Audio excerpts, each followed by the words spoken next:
এদিকে পুরুলিয়া এসআইআর ফর্মে বিভ্রাট, জয়পুর বিধানসভার 253 নম্বর বুথে বিভ্রাট। পরিবারের মৃত সদস্যদের নামে এসআইআর এর ফর্ম, জীবিত সদস্যদের কাছে আসেনি ফর্ম। এসআইআর নিয়ে দুশ্চিন্তায় পরিবারের সদস্যরা। পুরুলিয়ায় এসআইআর এর ফর্মে বিভ্রাট, জয়পুর বিধানসভার 253 নম্বর বুথে বিভ্রাট।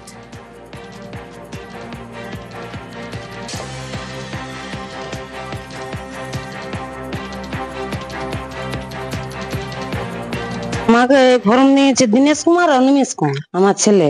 দুজনে, একজন মারা গেছে, একজন আছে। দীনেশ মারা গেছে, তার ফর্ম পেয়েছে। না, আপনার ফর্মটা গেল?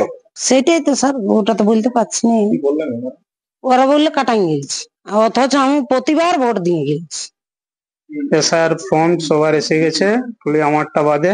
আমার দাদু প্রায় 3-4 বছর আগে মারা গেছে, তো আমার দাদুরটা ডিলিট হওয়ার কথা ছিল, সেখানে আমারটা ডিলিট দেখানো হয়েছে। ভোটার লিস্টে যে এসআইআর ফর্ম এসছে, আমার দাদুরটা এসে গেছে, অথচ আমারটা আসেনি। আমি চাইছি আমার এসআইআর ফর্ম যাতে আসে। 253 নম্বর বুথে বিভ্রাট, জয়পুর বিধানসভা। ইন্দ্রজিৎ রয়েছে আমার সঙ্গে। ইন্দ্রজিৎ, গাফিলতিটা কোথায়, কার গাফিলতি? দেখো, একেবারে ভোটার যে লিস্ট সেখানেই রয়েছে যে সমস্যা। একেবারে মৃত যারা, তাদের নামে ফর্ম চলে এসছে বাড়িতে, এবং যারা জীবিত তাদের ফর্ম আসেনি, তাদেরকে ডিলিট হিসেবে দেখানো হয়েছে, মৃত বলে দেখানো হয়েছে। এই নিয়ে চিন্তিত রয়েছে একেবারেই জয়পুর বিধানসভার এলাকায় এই ঘটনা, এবং এই কারণেই চিন্তিত, এই কারণেই যে নতুন করে ভোটার লিস্টে কিভাবে তারা নাম তুলবে। তাদের বাড়ির যে সদস্য রয়েছে, যেমন রেণুবালা কুমার রয়েছেন, তার দীনেশ কুমার মারা গেছেন, এবং তার দীনেশ কুমারের নামে ফর্ম এলেও রেণুবালা কুমারের নামে আসেনি।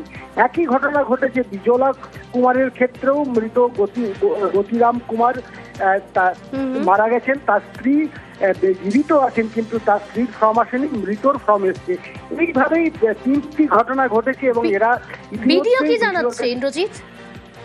ভিডিও বিষয়টি জানাচ্ছে যে কোনো ত্রুটি রয়েছে, সেটা দেখা হবে, এবং সেক্ষেত্রে যদি কোনো সমস্যা হয় নতুন করে ফর্ম দেওয়া হবে। খতিয়ে দেখার আশ্বাস দিয়েছেন তিনি। বেশ ইন্দ্রজিৎ, বিষয়টা আমার জানা নেই, যদি সেরকম কোনো অভিযোগ আসে আমি অবশ্যই দেখছি। এরা তবে কিভাবে ফর্ম পাবে?